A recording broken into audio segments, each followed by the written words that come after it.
नमस्कार, मैं हूं रंजीत झा। सुप्रीम कोर्ट में एक ऐसा केस आया जिसने बीजेपी के एक जबरदस्त खेल को उजागर कर दिया है। अब तक तो आप यही जान रहे थे कि बीजेपी इलेक्टोरल बॉन्ड के जरिए सबसे अधिक 8,000 करोड़ रुपए अर्जित की थी। उसमें अधिकतर ऐसी कंपनियां थी जिसे जांच एजेंसियों के सहारे प्रेशराइज करके इन्होंने खूब पैसे बनाए, अपने खाते में डलवाए इलेक्टोरल बॉन्ड्स।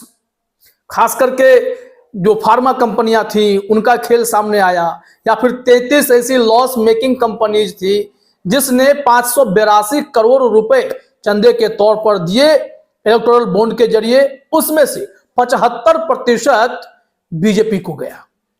खैर, यह सब रिपोर्ट अभी पब्लिक डोमेन में है, लेकिन एक सबसे दिलचस्प सवाल यहां खड़ा हो गया कि सैंटियागो मार्टिन, जिन्हें लॉटरी किंग कहा जाता है, जिन पर अभी ईडी का शिकंजा कसा जा रहा है, उनकी कंपनी फ्यूचर गेमिंग कंपनी, जिसने सबसे अधिक इलेक्टोरल बॉन्ड के जरिए चंदा दिए।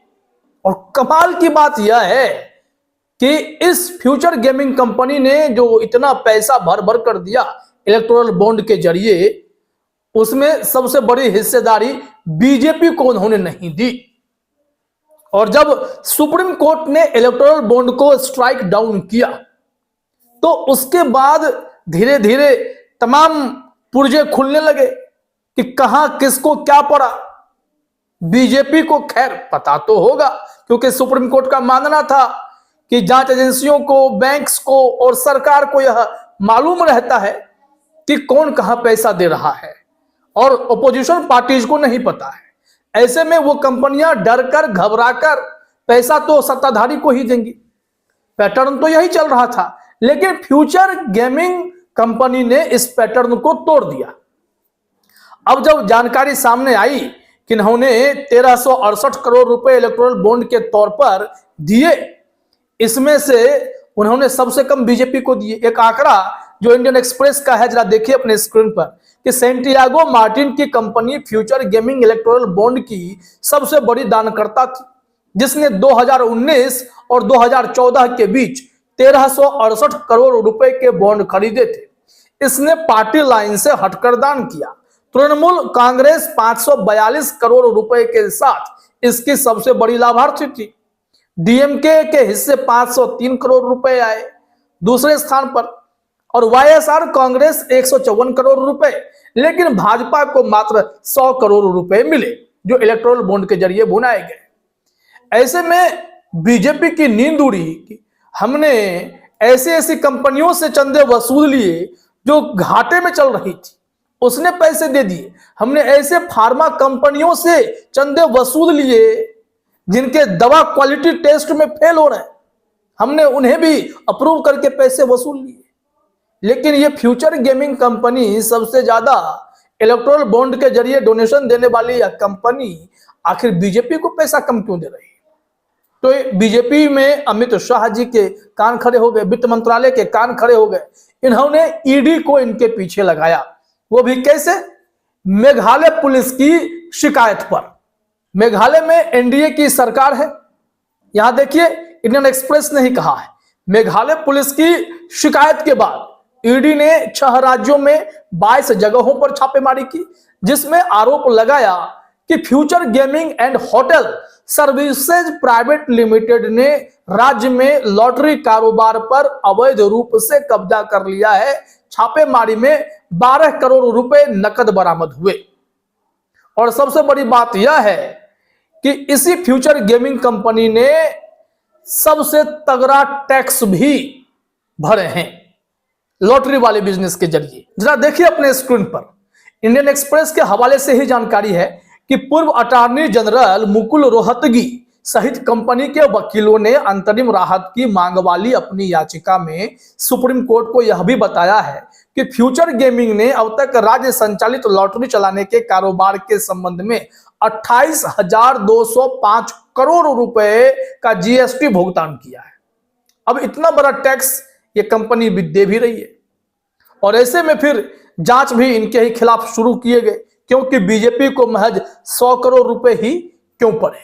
ईडी को लगाया गया काम पर, लेकिन ईडी ने जिस तरीके के डॉक्यूमेंट्स इनके जब्त करने शुरू किए, जिसमें निजी इंफॉर्मेशन हो सकते थे, वो सब मौलिक अधिकारों के उल्लंघन के दायरे में आने वाली चीजें थी।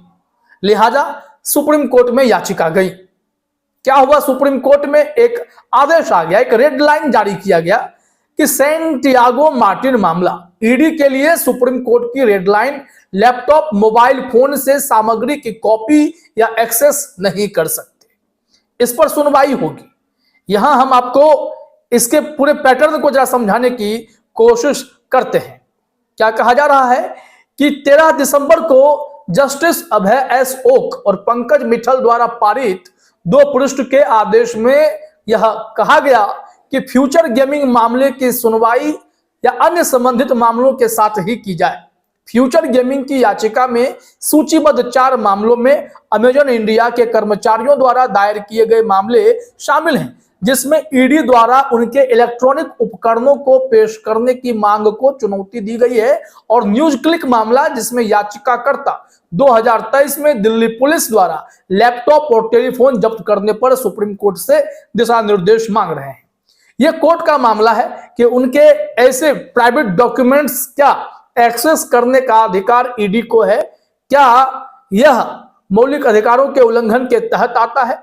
जस्टिस ओक ने एक रेड लाइन तो खींच दी है, अब उन्होंने जिस विवेक से खींचे हैं, लेकिन सबसे बड़ा सवाल यहां पर यह उठता है कि अगर कोई कंपनी आपको चंदा ना दे और आपको बाद में पता चल जाए तो आप उन पर इस तरीके से पीछे पड़ते हैं, या फिर चंदा पाने के लिए उस तरीके से पीछे पड़ते हैं जहां पर पैसा कंपनी के पास है नहीं है, वो कैसे ला रही है, आपने उनसे वसूली की, आपने कई ऐसे कंपनियों पर छापे मारे, उसने फिर इलेक्टोरल बॉन्ड के जरिए पैसे दिए, फिर उस कंपनी को राहत भी मिल गई और वो अपना काम भी करते रहे। हालांकि जो यह अब मामला आया कि लॉटरी किंग सैंटियागो मार्टिन के अलग अलग ठिकानों पर जब छापेमारी हुई, उनके गैजेट्स, उनके डॉक्यूमेंट्स जब्त किए जा रहे थे, उसमें निजी संबंधों से जुड़े डॉक्यूमेंट्स थे, जिस पर इन्होंने याचिका लगाकर कहा कि रोक लगा दीजिए सर, इतना तो गहराई में नहीं जाया जा सकता। जो कंपनी 28,000 करोड़ रुपए जीएसटी भरकर दे रही है, आप उनके पीछे पड़े। तो यहां पर क्या कहा जा रहा है कि अपनी याचिका में याचिकाकर्ताओं ने अपने संवैधानिक और मौलिक अधिकारों, खास तौर पर निजता के मौलिक अधिकार की रक्षा करने की मांग की है। उन्होंने तर्क दिया कि व्यक्तिगत डिजिटल उपकरणों पर संग्रहित जानकारी बहुत अंतरंग, व्यक्तिगत और किसी व्यक्ति के जीवन के बारे में भौतिक स्थान पर रखी गई किसी भी चीज से ज्यादा खुलासा करने वाली होती है, तो ऐसे में इस पर एक रोक लगने चाहिए। तो सुप्रीम कोर्ट ने ईडी को एक ऑर्डर दिया। सुप्रीम कोर्ट के आदेश में ईडी से कहा गया कि वह सैंटियागो मार्टिन के मोबाइल फोन और उनकी कंपनी के कर्मचारियों से संबंधित इलेक्ट्रॉनिक उपकरणों की लंबी सूची में से किसी भी सामग्री तक पहुंच और उसकी नकल ना करें। न्यायाधीशों ने पीएमएलए धन शोधन निवारण अधिनियम के तहत ईडी द्वारा जारी समन पर भी रोक लगा दी, इस सीमा तक कि उन्हें संबंधित डिजिटल उपकरणों में संग्रहित डेटा निकालने के उद्देश्य से उसमें उल्लिखित व्यक्तियों की उपस्थिति की आवश्यकता होती है। आप उनके एब्सेंस में ऐसा नहीं कर सकते हैं। अब यहां खेल बहुत बड़ा होता जा रहा है, क्योंकि ईडी ने फ्यूचर गेमिंग ग्रुप्स के बहुत सारे संपत्तियों को, करीब करीब 623 करोड़ रुपए की संपत्ति इनकी जब्त कर ली है। कह रहे हैं कि सैंटियागो मार्टिन और फ्यूचर गेमिंग के खिलाफ हमने बहुत सारे केस बना लिए हैं। अब ऐसे में बहुत सारी चीजें इनकी जब्त भी की गई है। यहां कहा गया है अगर सुप्रीम कोर्ट इस मामले में ठोस कदम उठा लेता है तो बहुत लोगों के लिए यह राहत भरी खबर भी बन सकती है। वो कैसे?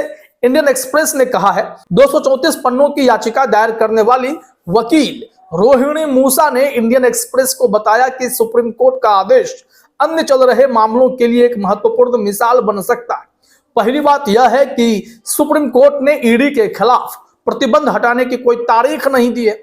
दूसरी बात यह है कि मौलिक अधिकारों और निजता के अधिकारों के उल्लंघन के अलावा यह सुनिश्चित किया जाना चाहिए कि ईडी फिशिंग अभियान पर न जाए और याचिकाकर्ता सैंटियागो मार्टिन को इलेक्ट्रॉनिक उपकरणों में मिली सामग्री के माध्यम से इस और अन्य मामलों में खुद को दोषी ठहराने के लिए मजबूर न करे। अब यहां जो केस बन रहा है, केस बड़ा होता जा रहा है। देखना होगा कि बीजेपी सरकार खुन्नस में आकर क्यों कार्रवाई करती है, क्यों वो ईडी के जरिए उन कंपनियों पर शिकंजा कसती है जो मजबूरी में आकर उन्हें या तो पैसा दे दे और जो नहीं दे उनके नाक में नकेल कसने का काम यह जांच एजेंसी कर रही है, वो भी केंद्रीय गृह मंत्री अमित शाह जी के इशारे पर।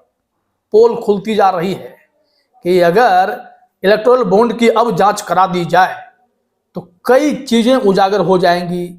कैसे कैसे पैसे उगाही किए गए ये पोल खुल जाएंगी। जो पहले उगाही कर चुके हैं अब इसे स्ट्राइक डाउन होने के बाद भी नहीं छोड़ रहे, वो अलग ही खेल कर रहे हैं कि बीजेपी को सबसे कम पैसा क्यों पड़ा है। तो खेल तो आप भी समझ गए होंगे। फिलहाल इस वीडियो में इतना ही। आप सभी का हमसे जुड़ने के लिए बहुत बहुत धन्यवाद।